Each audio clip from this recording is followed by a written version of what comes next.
it's Morgan. This is my critical reflection on teaching video. Just wanted to give you a little bit of context here before we jump in. So this is a high school classroom and the topic they're discussing is Romeo and Juliet.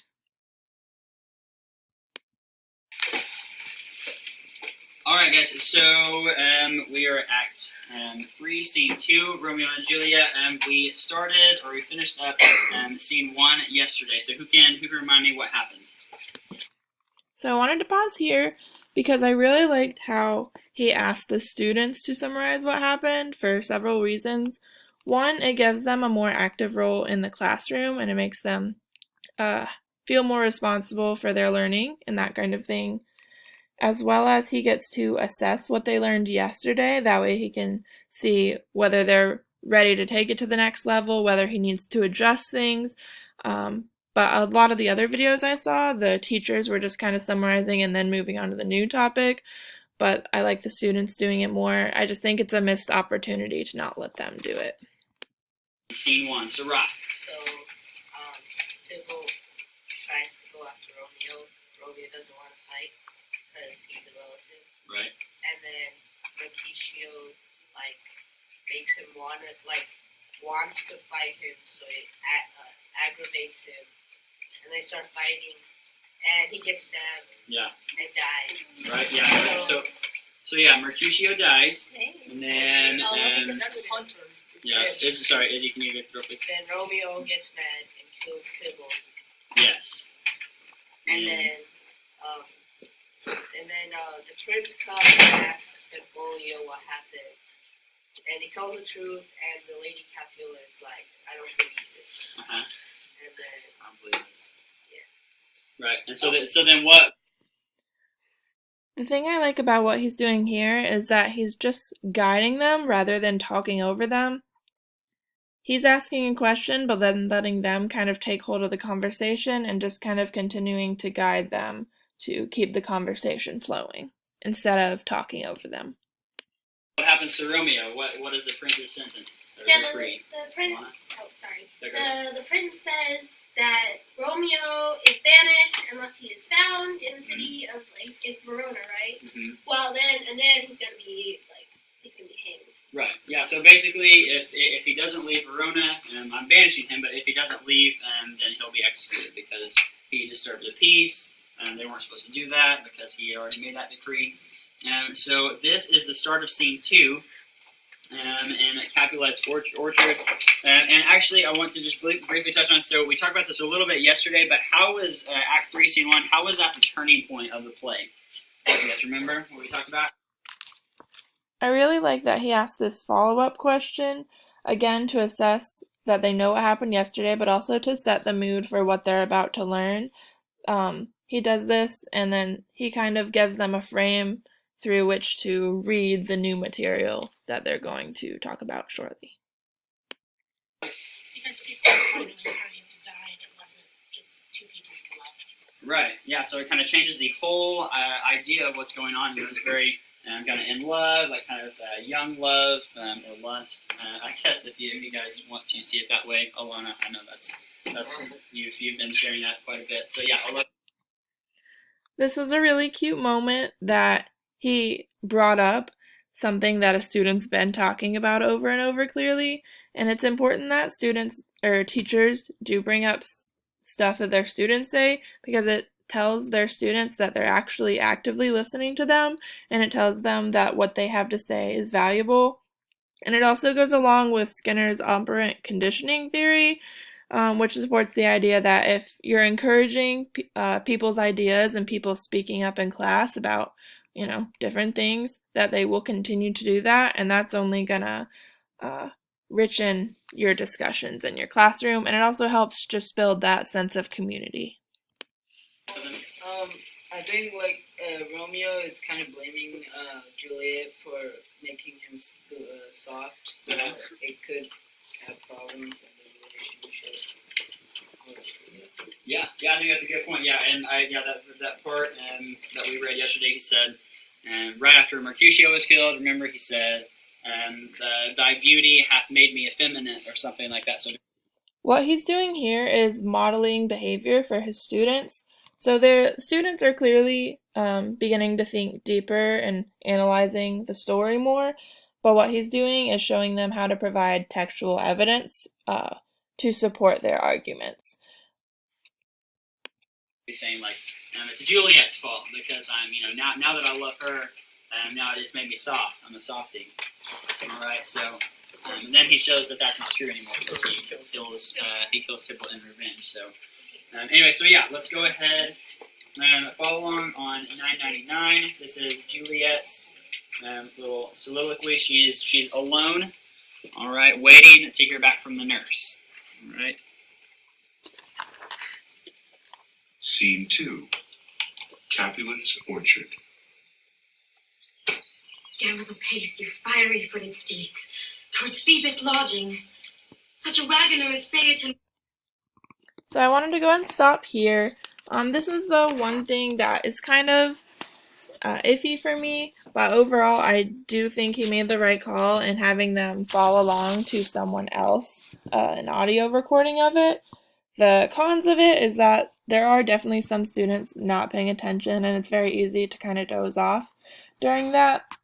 But I also think that it's good for everyone to follow along together so you're all on the same page and no one's out of the loop, as well as with this specifically, Romeo and Juliet, Shakespeare's language can be tough for a lot of students, and that's what turns off a lot of people to Shakespeare's work. So just having to listen to someone else do it instead of having to struggle with that yourself really helps them better focus on the themes rather than their struggles with language that they might not feel comfortable with.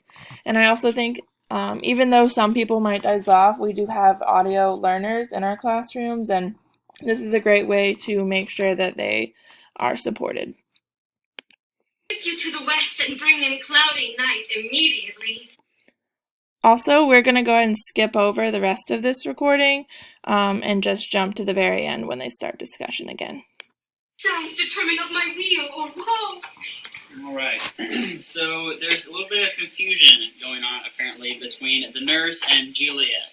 Kostuvi, you want to explain that a little bit? What the confusion is that's going on this page? The nurse is kind of like in disbelief that Romeo could do such a thing, so Uh-huh. she's just saying Romeo over and over again, but she thinks that they're talking about Romeo. Right. Yeah. So she's like, "Wait, you're not telling me anything. Like, spit it out." Like, so what does she think? So she thinks Romeo has maybe like killed himself.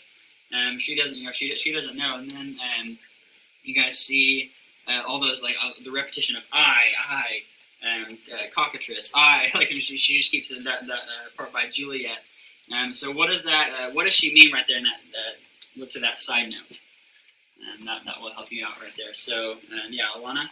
So she's saying that, like, if she says yes to, if the nurse says yes to if Romeo slaying himself, then she's super sad, pretty much, right? Yeah. So if she is basically saying that if you say yes, that he's coming to her, basically she's just tell me something. Tell me something, like say in the I right there. If you guys look at the little side note, it says 45 to 50. And whenever she says I, she means I, like A-Y-E, or yes. And so yeah, just again, Shakespeare with his puns, his wordplay. So yeah, there's a lot of wordplay going on there as well. So on number 6 on your study guide, it says, how does Juliet react to the nurse's news? We will see, we'll get a brief part of that right now. We'll add to number 6 here in just a second. So yeah, right now, just write out like one sentence, basically saying like how she has responded. You guys can get with an elbow partner, and just say like, just basically what is her reaction to the nurse's news. All right, so just write out just one sentence talking about that. So it's great that they finally have a chance to really talk amongst themselves, among their peers. I think that's a good thing to do right after they've just kind of been sitting there listening to the audio and then just kind of having a teacher-led discussion. But to be able to socialize kind of gets them more energized and brings them back into it. This is also supported by Vygotsky's social development theory, where he talks about how social interaction in education was one of the most important things, and it's really essential to learning, interacting with others, and learning from each other. So that's really showcased here. And it also kind of gives them all a chance to gather their thoughts. So if they needed a chance to process after listening to the reading, they get a chance to do that either on their own or with a peer, and then they write down one sentence, which is a really good way to summarize their thoughts.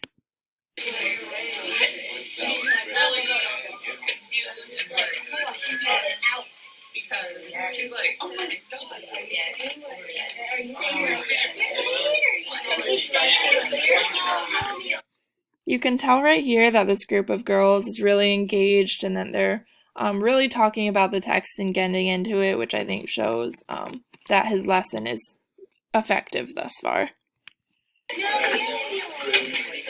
you going to keep saying that? Right, so how did you react to nurses? How did she respond to this one? Basically. So she responded this way because First, ask teachers. It's really important when you do let the students do their group work that you still are walking around and being in teacher mode, making sure you're looking over what they're writing, what they're talking about, and also being available to answer any questions, as he just provided some additional questions for that student in the back so that he would have a better idea of kind of what to think about, and really just guiding him with questions of clarification.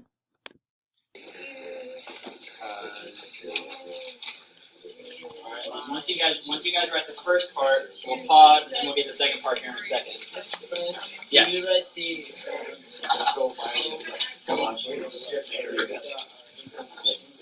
For this part, you mean? Let's see. Hang on. Let me check and see what I have on mine.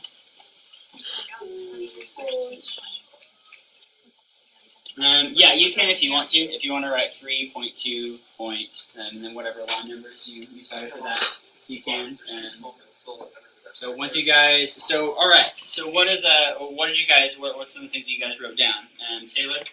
I said she's confused, and she's also kind of upset. She's like, just tell me, I need to know what's happening. Kind of distraught. So again, why is she confused? Just for clarification. Because the nurse is just like spitting out random stuff. She's kind of like freaking out. Okay. But she won't tell her exactly what's going on. Right. It's kind of So this was an important point for the teacher because the student answered, but he asked an additional question to get her to think deeper about it. Why is the nurse feeling this way? Why is Juliet feeling this way? Which caused her to be able to express that and prove that she really understood why they were feeling that way. I mean, if you guys have ever like that, I mean, you may be able to relate to that a little bit. If you ever have like big news or like something like important or maybe scary or something has just happened, like you want to say like you're either so excited or so scared or something like that. Like you want to say the word, but just like for some reason they just won't come out.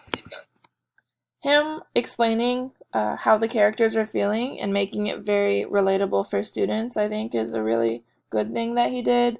I know watching the movie and reading Romeo and Juliet, the nurse seems over-dramatic, and everyone really seems over-dramatic, but to kind of pose it in a way where it's like, oh, I felt that way, is a good way to have students connect with the characters a little bit more. Much anxiety or excitement or something. So that's kind of what's happening with the nurse right here.